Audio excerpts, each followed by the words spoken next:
All right, so lately there's been a lot of discussion in regards to sprint mechanics for field sport athletes. Um, and basically, so we're going to go over kind of the two main methods that we see. Basically, it's either frontside mechanic, which I guess you would see more in a track athlete scenario, and then the backside, which is kind of relegated to the field sport athlete. And most of that is just basically due to training. Most field sport athletes don't train top end sprinting, so they don't get the technique work that is involved with getting a frontside mechanic. Um, and just usually with general fatigue that comes with the sport or practice, the backside mechanic just kind of happens. So let's go over that one first. So when we look at the backside mechanic, so what that means is basically the flight leg is creating this huge long arc behind the center of mass, which then throws the torso forward, which then creates with the plant leg. The plant leg is then going to land out in front of center of mass. So that's kind of where our first problem comes in. So when the foot lands out in front of the center of mass, it's creating a braking force. Now, if we're trying to run as fast as we possibly can, we don't want any braking forces involved, right? We want as many propulsive forces as we can get. So foot landing out in front is something that we don't want. What that's going to do then is increase our ground contact time, because what's going to have to happen is we're going to have to sink into that plant leg then and then push up out of it, okay?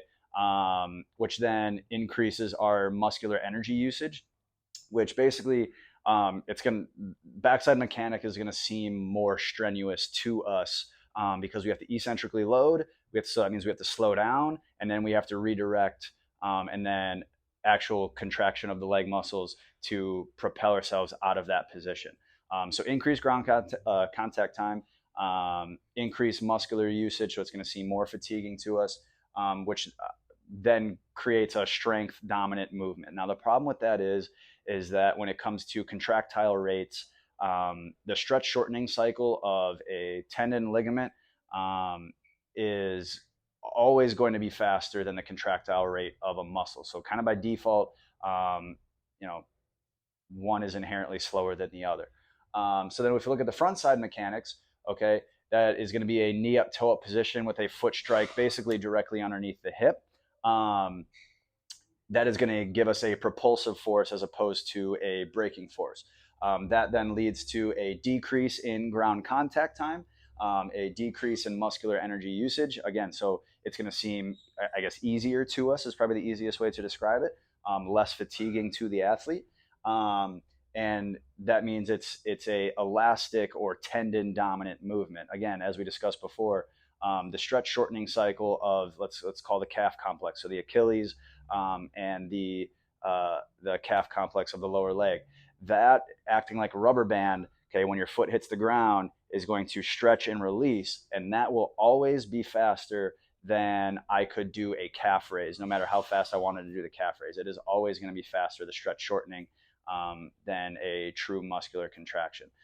So if we look at these side by side, if we have lower ground contact times, lower muscular energy usage, and a propulsive force versus a brake force, an increase of ground contact time, and a more fatiguing way of running, one by definition is going to be faster. And that's why track athletes are always running faster times. They're running faster miles per hour than field sport athletes, even when it comes to training. Forget the sport in itself. Obviously, there's a lot of other variables that come into field sports that don't allow athletes to get up to top speed. But if we look in training scenarios, track athletes are almost always going to be faster than any field sport athlete could ever be, and that is simply because of the efficiency of their mechanics. So when it comes to your training, please address what needs to be addressed, because if you can increase your top end speed, right, every subsequent speed below that, every subsequent mile per hour below that, then becomes easier to obtain.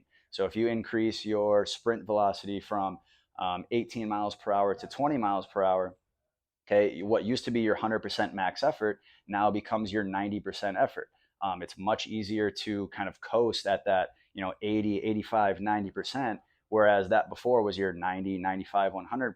You're spending less energy sprinting at higher speeds.